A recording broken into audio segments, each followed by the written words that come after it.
नमस्कार, स्वागत आहे तुमचं सुषमाज किचनमध्ये। आज आपण झटपट तयार होणारं अगदी चवदार चविष्ट असं पालकाचं वरण तयार करणार आहोत। जे कोणी पालकाची भाजी वगैरे खात नाही ते पण हे वरण अगदी आवडीनं खातील। रेसिपी शेवटपर्यंत बघा, रेसिपीला लाईक करा, चॅनलला सबस्क्राईब करा, तसेच बेल नोटिफिकेशन पण ऑलवर प्रेस करा म्हणजे तुम्हाला माझ्या प्रत्येक नवीन रेसिपीचं नोटिफिकेशन सर्वात आधी येईल। हे वरण तुम्ही भाकरी, पोळी किंवा मग भातासोबत अगदी चवदार चविष्ट लागते। आता आपण रेसिपीला सुरुवात करूया। पालकाचं फोडणीचं वरण तयार करतोय, त्यासाठी मी इथे काही पालक आपण स्वच्छ धुवून घेतलेला आहे। आता हा बारीक चिरून घ्यायचा आहे। पालकाचं प्रमाण तुम्ही तुमच्या आवडीनं कमी जास्त वापरायचं आहे। बऱ्यापैकी बारीक असा पालक हा चिरून घ्यायचा आहे। हा पालक छान बारीक चिरून घेतलेला आहे।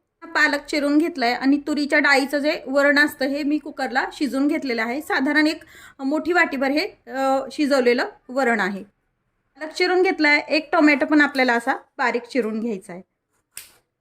पण टोमॅटो पण बारीक चिरून घेतलेला आहे। बेसिक साहित्य तुम्हाला मी सांगितलंय। आता रेसिपी तयार करताना बाकीचं साहित्य आपण पाहूया।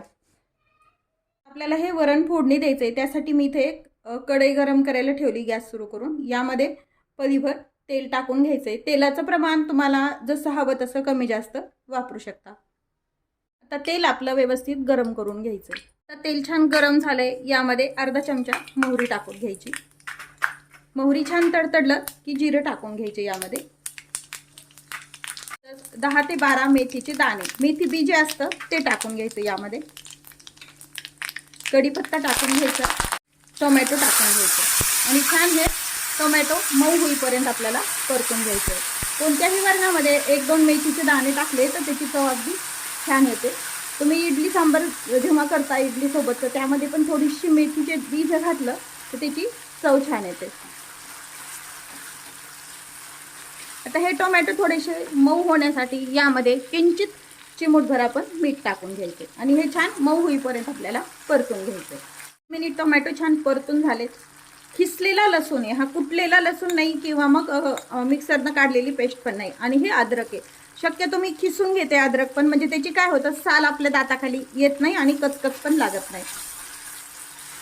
आणि शक्यतो अद्रक हे साल काढूनच खिसायचं, पण जरी एखादं जाडसर दोरे वगैरे राहतात ना, मग ते खिसल्यानंतर दाताखाली येत नाही आणि व्यवस्थित अद्रक हे छान फ्राय केलं जातं आणि टेस्ट पण वेगळी येते थोडीशी खिसून वापरल्यानंतर। तुम्ही नक्की वापरून पहा।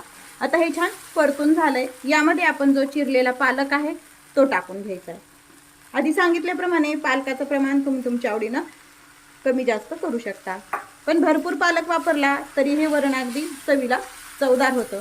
मुलं वगैरे भाजी खात नाही, त्यामुळे अशा प्रकारे वरण जर केलं तर भातासोबत किंवा मग भाकरीसोबत पण अगदी चवदार लागतं। आता हे पालक थोडासा छान परतून घेऊया। यामध्ये आपला छान परतून झालाय। आता यामध्ये काही मसाले ॲड करूया।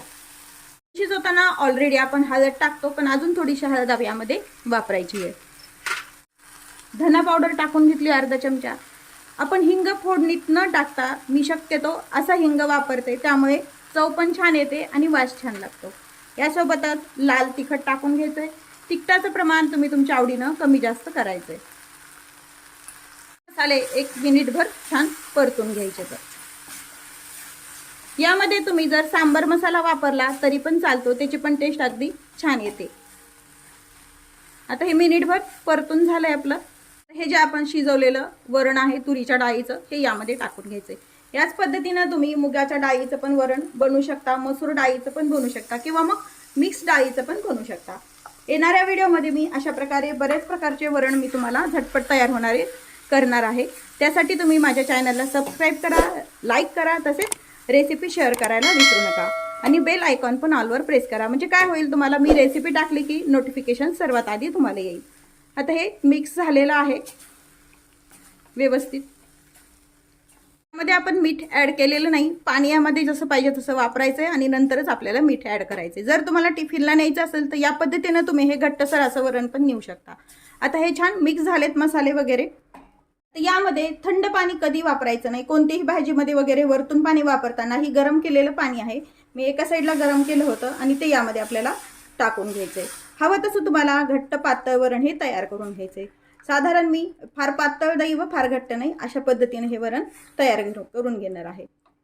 यामध्ये गरजेनुसार पाणी ॲड केलंय, चवीपुरतं मीठ टाकून घ्यायचंय। गूळ किंवा साखर, एक खडा गुळाचा किंवा मग 1 चमचाभर साखर टाकून घ्यायचं आहे. आता मी इथं चमचा वापरते म्हणजे तुम्हाला कळेल की हे कितपत आपण हे पातळ करून घेतलंय.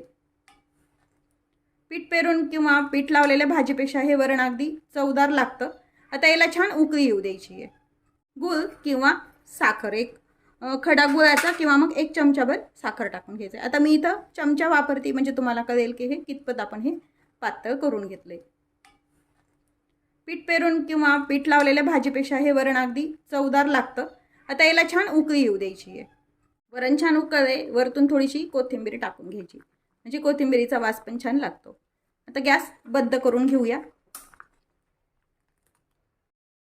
तयार आहे आपलं पालकाचं चवदार चविष्ट असं वरण.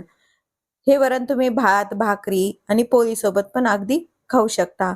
रेसिपी नक्की करून पहा. रेसिपीला लाईक करा, चॅनलला सबस्क्राईब करा, तसेच बेल नोटिफिकेशन पण ऑलवर प्रेस करा म्हणजे तुम्हाला माझ्या प्रत्येक नवीन रेसिपीचं नोटिफिकेशन सर्वात आधी येईल. अशाच नवीन रेसिपी सोबत पुन्हा भेटूया. तोपर्यंत बाय बाय.